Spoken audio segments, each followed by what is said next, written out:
Thomas Jefferson once said, if the people fear the government, there's tyranny. But if the government fears the people, there's liberty. And that can be seen in many different ways, many different viewpoints, depending on your views. But the truth is, governments and people do fear each other. And the reason why governments fear people is because people voice their opinions. But that's really important to humanity, is that we voice our opinions and we address issues that are present in our society. And especially we as young people, now that we're starting to get into adulthood, it's very important that we start practicing just voicing our opinions to the public. And this young man did that very recently. If you don't know who this guy is, his name is Colin Kaepernick, and he is a quarterback for the San Francisco 49ers in the National Football League. And what he did this past year was really stunning and just shocked a lot of people in America. If you look in this picture, Colin Kaepernick is number 7, and he's sitting down by the Gatorade coolers. This picture was taken as the third game of the preseason game of the NFL season on August 26th of 2016. According to SB Nation, Colin Kaepernick was sitting down during the national anthem. And not only did he do this during this game, but SB Nation also claims that he sat down with the first 2 preseason games without being noticed. And this created a lot of controversy amongst all of America. But it also influenced a lot of other people too. And so according to a Los Angeles Times article, he continued to kneel down at every game to this day.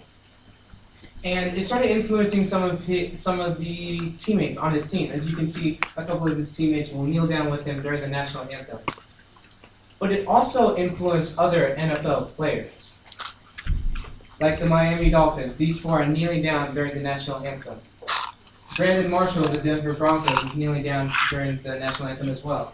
And then these 3 from the Philadelphia Eagles football team are raising their fists in protest against the national anthem.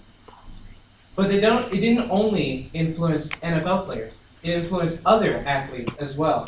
The Toronto Raptors, before a preseason game, linked arms while the national anthem was being performed. Women's basketball team was also kneeling and linking arms while the national anthem was being performed. And even college students were being influenced. And these Michigan players were raising their fists during national anthem. So the big question was, why did Colin Kaepernick protest? What was the reason? Why would he do that now? Well, according to NFL.com, in an interview, he explained why he decided to do that.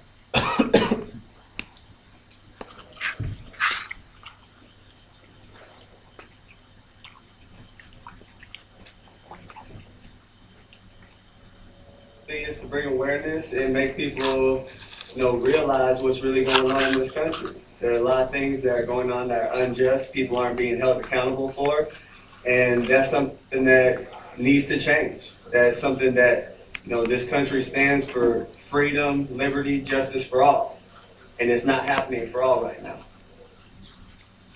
So he really wants to just bring social awareness to today's society.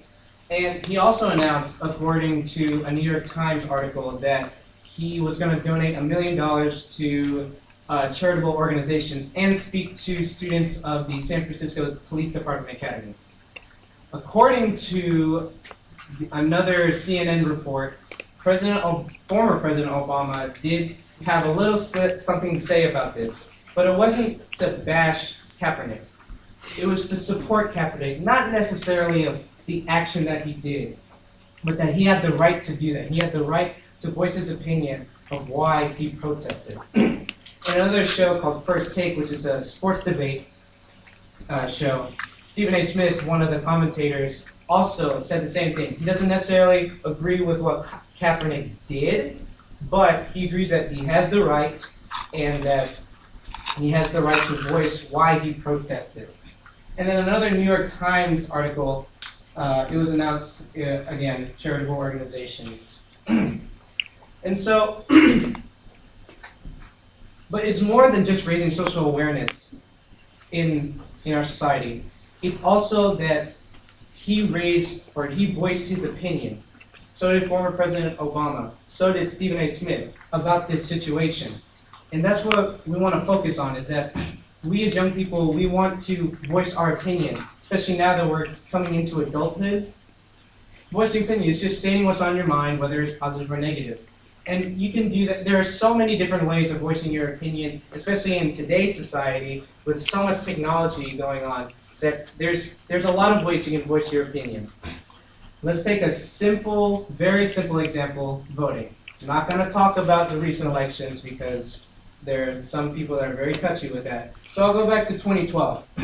241 million people were eligible to vote, but only 132.2 million voted. So those 130 million people decided to speak to the public saying, I want this candidate to be president or be in the White House.